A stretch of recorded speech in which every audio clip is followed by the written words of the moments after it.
basée sur des faits réels. Elle montait l'allée, quand une voix a crié la vérité interdite. C'était une journée ensoleillée, le village entier s'était réuni pour assister au mariage de Claire et Antoine. Les cloches sonnaient et tout le monde retenait son souffle devant la beauté de la mariée.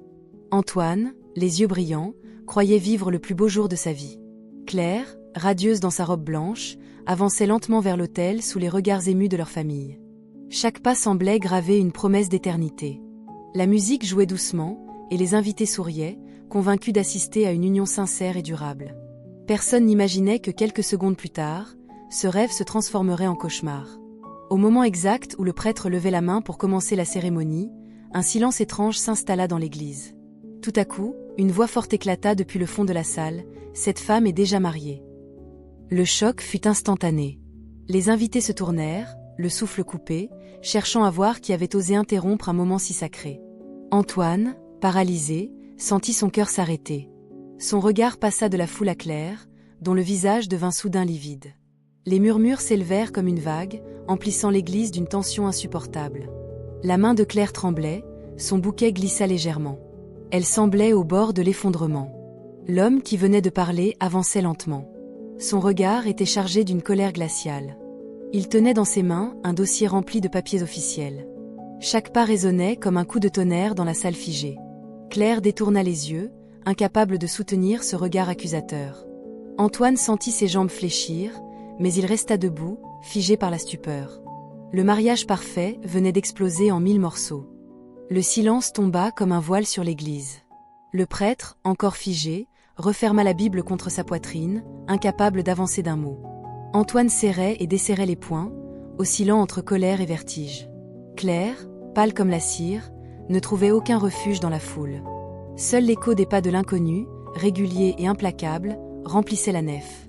L'homme s'arrêta à mi-allée, inspira profondément et leva la voix. « Je m'appelle Éric. Je suis l'ami de Marc, l'époux légal de Claire. » Une onde de stupeur parcourut les bancs. Quelques invités se levèrent brusquement, d'autres se couvrirent la bouche. Le nom, simple et tranchant, fendit l'air comme une lame. On aurait dit que les vitraux eux-mêmes retenaient leur souffle. Éric brandit un dossier épais, fermé par un élastique usé. Acte de mariage, livret de famille, copie certifiée, échange de mets. Tout est là. Le claquement sec de l'élastique brisé fit sursauter plusieurs personnes. Antoine, blême, fit un pas vers l'avant, puis un autre, comme un homme avançant au bord d'une falaise. « Prouvez-le », lâcha-t-il d'une voix rauque. Claire trembla, le bouquet vacillant entre ses doigts. Elle balaya la nef du regard, comme si elle cherchait une porte invisible. Les mots ne venaient pas, seulement un souvenir amer qu'elle avait longtemps enfoui. Ses épaules se voûtèrent, et sa respiration se fit courte. Elle savait que le moment qu'elle redoutait depuis des années venait de la rattraper. La famille d'Antoine murmurait avec amertume. « C'est impossible. Elle nous aurait menti ?» La mère du marié serra son chapelet, incapable de contenir ses larmes. Le prêtre tenta d'inviter chacun au calme, mais l'église n'était plus un lieu de célébration. C'était devenu un tribunal improvisé. Au centre, 3 vies s'apprêtaient à basculer sous le poids de la vérité. Éric ouvrit le dossier et étala les feuillets sur le premier banc. Mariage civil à Lyon, il y a 3 ans. Séparation de fait, oui, mais divorce jamais prononcé. Il montra la date, les signatures, le cachet du greffe. Chaque détail semblait clouer un peu plus la réalité au bois des bancs. Antoine fixait les documents sans oser les toucher, comme si le papier brûlait. Claire m'a quitté, a disparu, a changé de ville, a changé de travail, mais elle n'a jamais finalisé la procédure, poursuivit Éric. Marc a tenté de la joindre, sans réponse. Il ne savait même pas où elle vivait. Il a attendu, puis il a appris cette cérémonie. Les regards se tournèrent vers la mariée. La honte lui monta aux joues, lourde et brûlante. Claire rassembla un peu d'air et osa enfin parler. « J'ai voulu divorcer. J'ai préparé les papiers, mais je n'ai pas eu le courage de replonger dans cette histoire. C'était toxique, douloureux, je me suis enfuie pour survivre. » Sa voix se brisa. J'ai pensé que le temps m'aiderait. J'ai eu tort de croire que le silence réglerait ce que je n'affrontais pas. Antoine ferma les yeux un instant, comme pour ne pas se dissoudre. Pourquoi ne pas me l'avoir dit? Pourquoi me laisser construire notre avenir sur un secret pareil? Son timbre vibrait d'une colère contenue, plus coupante que des cris. Les invités se tassèrent, mal à l'aise, sentant que l'amour venait de heurter un mur qu'ils ne franchiraient pas. Eric posa une dernière pièce sur le banc, une copie d'un recommandé resté sans réponse. Marc ne sait pas si c'est l'amour ou l'orgueil qui le retient, mais juridiquement, Claire est encore son épouse. Le mot « épouse » résonna longtemps, pesant et froid. La cérémonie se recula d'elle-même, comme si l'autel refusait de bénir ce qui n'était plus possible. Le prêtre proposa de se retirer dans la sacristie, le temps de clarifier la situation. Antoine acquiesça sans un mot. Claire hocha la tête, incapable de soutenir les regards. Éric referma le dossier et les suivit. Les portes se fermèrent derrière eux, étouffant un instant la rumeur de la nef. Le silence, soudain, eut l'épaisseur d'un verdict. Dans la petite pièce, l'odeur de cire et de vieux bois semblait juger, elle aussi. Antoine s'adossa à un meuble, les jointures blanches. « Dis-moi tout, maintenant. Pas des bribes. Pas des demi-vérités. Toute l'histoire. » Claire déglutit, ses doigts cherchant un appui sur la table. « J'avais 21 ans quand j'ai épousé Marc. On s'est aimé trop vite, on s'est blessé plus vite encore. » Elle continua, la voix basse. « Quand j'ai voulu partir, j'ai pensé envoyer la demande de divorce. J'ai rempli les formulaires, puis j'ai reculé. J'avais honte, peur d'avouer l'échec à mes parents. J'ai changé de ville, j'ai changé de vie. J'ai cru que recommencer effacerait le reste. » Une larme tomba sur le bois, ronde et salée comme un aveu. Éric appuya, plus doux, « Marc n'est pas ici pour te détruire, Claire. Il veut que la vérité soit dite et que la loi soit respectée. Si tu avais finalisé, personne ne serait là. » Antoine détourna le visage. « Alors tout ce que nous avons préparé, c'était une illusion. » La question resta suspendue, et le silence répondit à sa place. Claire avança d'un pas. « Je t'aime, Antoine. Je n'ai pas voulu te faire du mal. J'ai fui ce que j'étais, pas ce que nous étions. » Il la regarda longuement, et ses yeux disaient une douleur sans fond. « L'amour supporte beaucoup, Claire. Mais pas le mensonge sur lequel on l'oblige à marcher. » Au loin, les cloches sonnèrent l'heure. Dehors, la vie suivait son cours, dedans, tout venait de s'arrêter. Antoine sortit de l'église en trombe, le cœur battant la chamade. Derrière lui, les invités murmuraient, partagés entre sympathie et curiosité morbide. Il marchait d'un pas rapide, comme s'il pouvait échapper à la douleur qui lui collait à la peau. Mais chaque pas résonnait dans son esprit comme une accusation. Claire essayait de le suivre, l'appelant par son nom. Ses talons claquaient sur les marches de pierre, mais sa voix se perdait dans le trouble intérieur d'Antoine. Il voulait des réponses, mais les craignait encore plus. Au coin de la rue, l'homme qui avait révélé la vérité les attendait. Son visage n'exprimait ni joie ni colère, seulement une lassitude amère. « Tu aurais dû le savoir, Antoine, » dit-il gravement. « Personne ne mérite d'épouser un mensonge. » Claire esserita net, halatanti. Cet homme n'était pas seulement un inconnu venu gâcher son mariage. Elle le connaissait.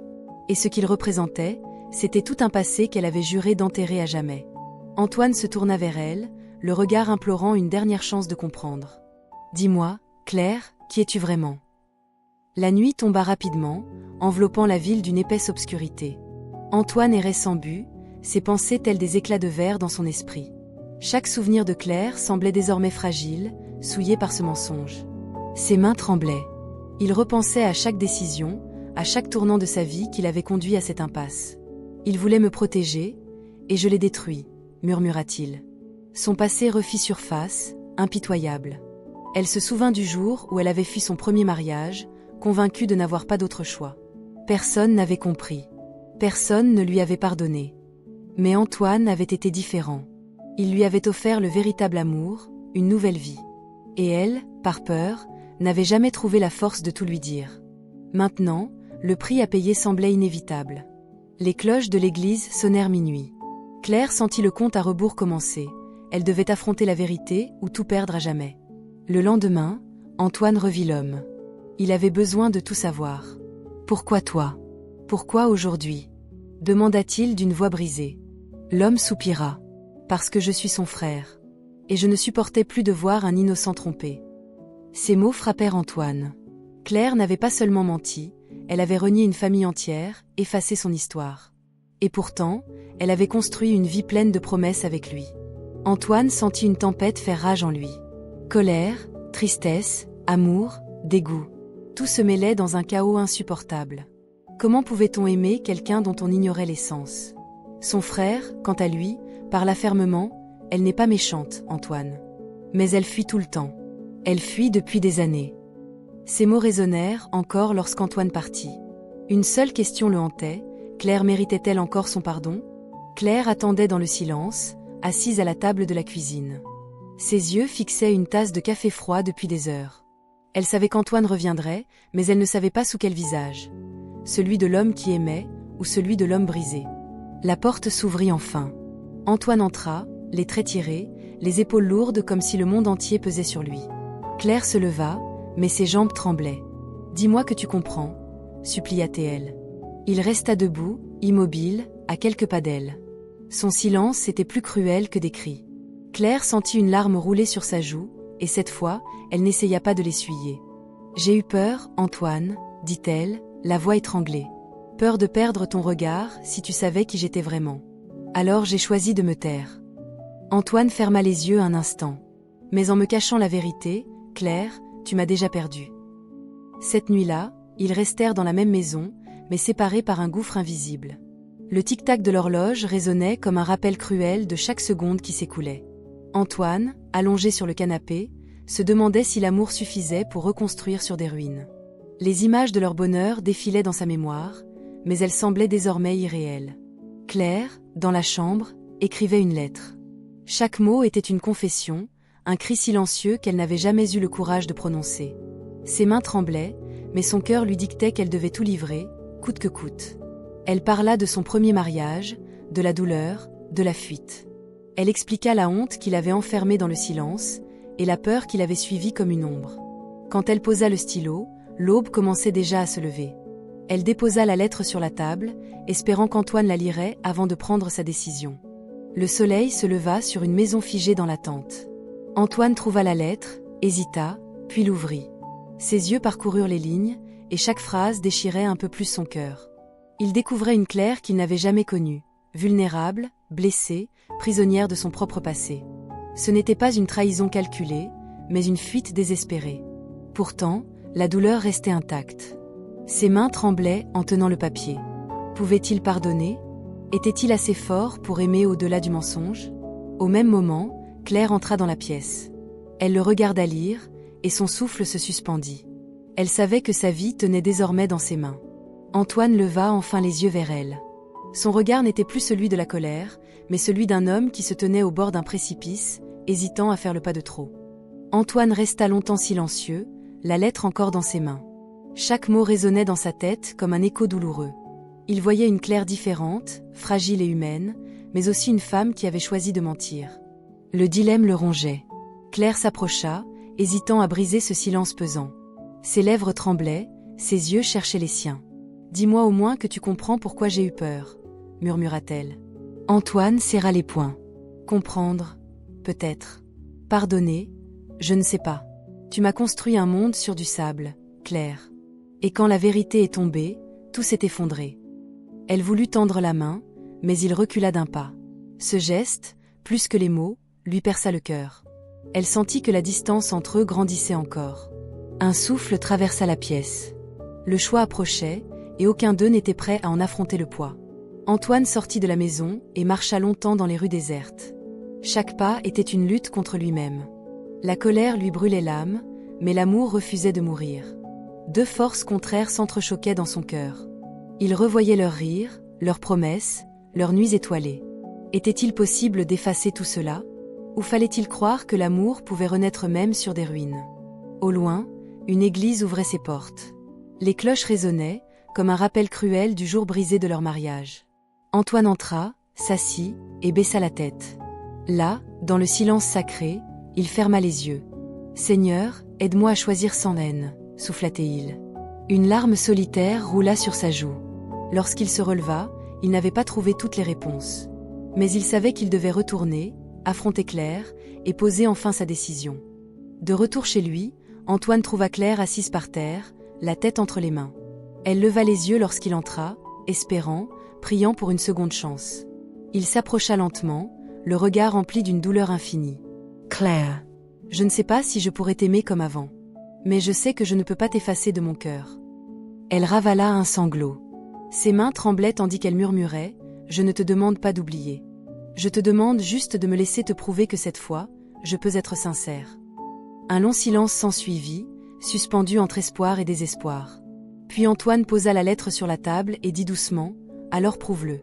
Pas par des promesses, mais par des actes. » Claire ferma les yeux, des larmes coulèrent sur ses joues. Ce n'était pas un pardon total, mais une porte entr'ouverte. Et parfois, une porte entr'ouverte suffit à laisser entrer la lumière. Si cette histoire vraie vous a touché, laissez un commentaire ci-dessous, abonnez-vous à la chaîne et partagez-la. Et rappelez-vous, la vérité peut vous briser, mais c'est aussi le seul chemin vers le véritable amour.